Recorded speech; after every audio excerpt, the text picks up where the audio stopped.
Hi friends, welcome back again. ನೀವು ನೋಡ್ತಿದ್ದೀರಾ ಪೂರ್ವಿಸ್ recipes and blog channel. ಇವತ್ತಿನ ವಿಡಿಯೋದಲ್ಲಿ ನಾನು ಕುಂಬಳಕಾಯಿ ಪಲ್ಯನ ತೋರಿಸೋಣ ಅಂತ. ಬನ್ನಿ, ಅದಕ್ಕೆ ಏನೇನು ಇಂಗ್ರೀಡಿಯೆಂಟ್ಸ್ ಬೇಕು ಮತ್ತು ಅದನ್ನು ಯಾವ ರೀತಿ ಮಾಡೋದು ಅಂತ ತೋರಿಸ್ತೀನಿ.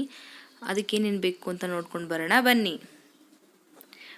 ಮೊದಲಿಗೆ ನಾನು ಕುಂಬಳಕಾಯಿನ ತೊಗೊಂಡಿದ್ದೀನಿ. ಸಣ್ಣ ಸಣ್ಣದಾಗಿ ಕಟ್ ಮಾಡಿ ಇಟ್ಕೊಳ್ಳಿ, ಏಕೆಂದರೆ ಬೇಗನೆ ಬೇಯುತ್ತೆ. ಹಾಗಾಗಿ 1 ಕಪ್ನಷ್ಟು ಈರುಳ್ಳಿ ತೊಗೊಂಡಿದ್ದೀನಿ. ಕರಿಬೇವಿನ ಸೊಪ್ಪು ಒಗ್ಗರಣೆಗೆ ತೊಗೊಂಡಿದ್ದೀನಿ.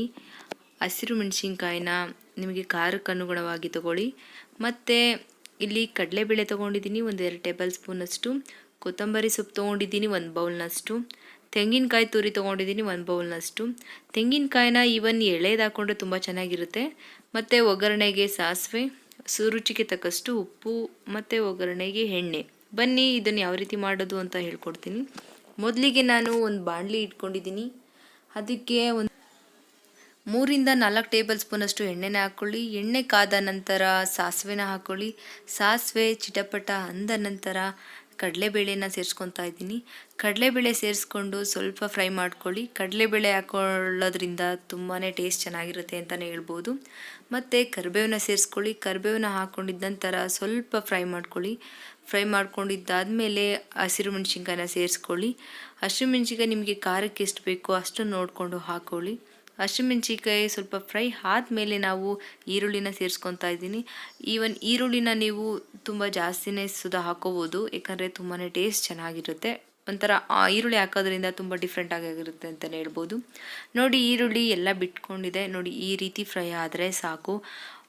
ಹೇಳಬೇಕು ಅಂದರೆ 50% ಫ್ರೈ ಆದರೆ ಕುಂಬಳಕಾಯಿ ಹಾಕಿದ ನಂತರ ಇನ್ನು 50% ಅದ್ರ ಜೊತೆನೇ ಫ್ರೈ ಆಗುತ್ತೆ ಅಂತಲೇ ಹೇಳ್ಬೋದು.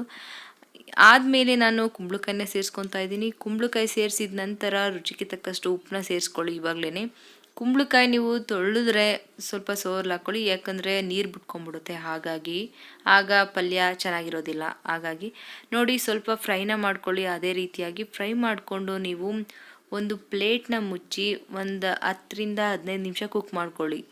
ಕುಕ್ ಮಾಡ್ಕೊಂಡಾದ್ಮೇಲೆ ನೋಡಿ, ಅರ್ಧಂಬರ್ಧ ಕುಕ್ ಆಗಿರುತ್ತೆ. ಈ ರೀತಿ ಅರ್ಧಂಬರ್ಧ ಕುಕ್ ಆದಮೇಲೆ ಮತ್ತೆ ನೀವು ಒಂದ್ಸರಿ ಸ್ಯಾಂಪಲ್ ಮಿಕ್ಸ್ನ ಮಾಡ್ಕೊಳ್ಳಿ. ಯಾಕಂದರೆ ಜೋರಾಗಿ ಮಿಕ್ಸ್ ಮಾಡಿದ್ರೆ ಏನಾಗುತ್ತೆ ಅಂದರೆ ಪಲ್ಯ ಶೇಪು ಕಳ್ಕೊಬಿಡುತ್ತೆ. ಹಾಗಾಗಿ ಅದು ಬೇಗ ಬೆಂದಿರೋದ್ರಿಂದ ಸ್ವಲ್ಪ ಇದಾಗ್ಬಿಡುತ್ತೆ. ಹಾಗಾಗಿ ನೋಡಿ, ನೀರೆಷ್ಟು ಬಿಟ್ಟಿದೆಯಲ್ಲ ಅದರಲ್ಲೇ, ಅದೇ ನೀರಲ್ಲೇ ಸುತ್ತ ಅದು ಬೇಯುತ್ತೆ.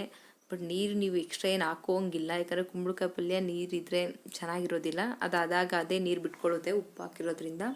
ನೋಡಿ, ಮತ್ತೆ ಇನ್ನೊಂದು ಸರಿ ಪ್ಲೇಟ್ನ ಮುಚ್ಚಿ ನಾನು ಇನ್ನೊಂದು 5-10 ನಿಮಿಷ ಬೇಯಿಸ್ಕೊಂಡಿದ್ದೀನಿ. ಬೇಯಿಸಾದ್ಮೇಲೆ ನೋಡಿ, ಕುಂಬಳಕಾಯಿ ಕ್ವಾಂಟಿಟಿನೂ ಕಮ್ಮಿ ಆಗಿರುತ್ತೆ.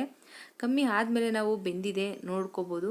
ಅದಕ್ಕೇ ನಾನು ಕಾಯಿ ತುರಿ ಸೇರಿಸ್ಕೊತಾ ಇದ್ದೀನಿ ಮತ್ತು ಕೊತ್ತಂಬರಿ ಸೊಪ್ಪನ್ನು ಹಾಕ್ಕೊತಾ ಇದ್ದೀನಿ. ಕೊತ್ತಂಬರಿ ಸೊಪ್ಪು ತುಂಬ ಜಾಸ್ತಿನೇ ಹಾಕಿದ್ರೆ ತುಂಬ ಟೇಸ್ಟ್ ಡಿಫ್ರೆಂಟಾಗಿರುತ್ತೆ. ಹಾಗಾಗಿ ಸುಮ್ಮನೆ ಹಾಗೆ ಒಂದು ಸ್ಯಾಂಪಲ್ನ ಮಿಕ್ಸ್ನ ಕೊಡಿ. ನೋಡಿ, ಆಲ್ರೆಡಿ ಫುಲ್ಲು ಬೆಂದಿದೆ ಕುಂಬಳಕಾಯಿ. ನೋಡಿ, ಕ್ವಾಂಟಿಟಿ ಎಷ್ಟಿತ್ತು ಎಷ್ಟಾಗಿದೆ ನಿಮಗೆ ಗೊತ್ತಾಗುತ್ತೆ ಅಲ್ಲ. ಹಾಕ್ಕೊಂಡಿದ್ದ ನಂತರ 1-2 ನಿಮಿಷ ಕುಕ್ ಮಾಡಿಕೊಂಡ್ರೆ ಕುಂಬಳಕಾಯಿ ಪಲ್ಯ ರೆಡಿ ಆಗುತ್ತೆ. ರೊಟ್ಟಿ ಚಪಾತಿ ಎಲ್ಲದಕ್ಕೂ ಸೂಪರ್ ಕಾಂಬಿನೇಷನ್ ಅಲ್ವಾ. ಇದೇ ರೀತಿ ಮುಂದೆ ಒಳ್ಳೆ ರೆಸಿಪೀಸ್ನ ನಾನು ಶೇರ್ ಮಾಡ್ತೀನಿ. ಪ್ಲೀಸ್, ಇನ್ನೂ ಯಾರು ನನ್ನ ಚಾನಲ್ನ ಸಬ್ಸ್ಕ್ರೈಬ್ ಆಗಿಲ್ಲ, ಪ್ಲೀಸ್ ಸಬ್ಸ್ಕ್ರೈಬ್ ಆಗಿ. ಇಷ್ಟ ಆದರೆ ಲೈಕ್ ಮಾಡಿ.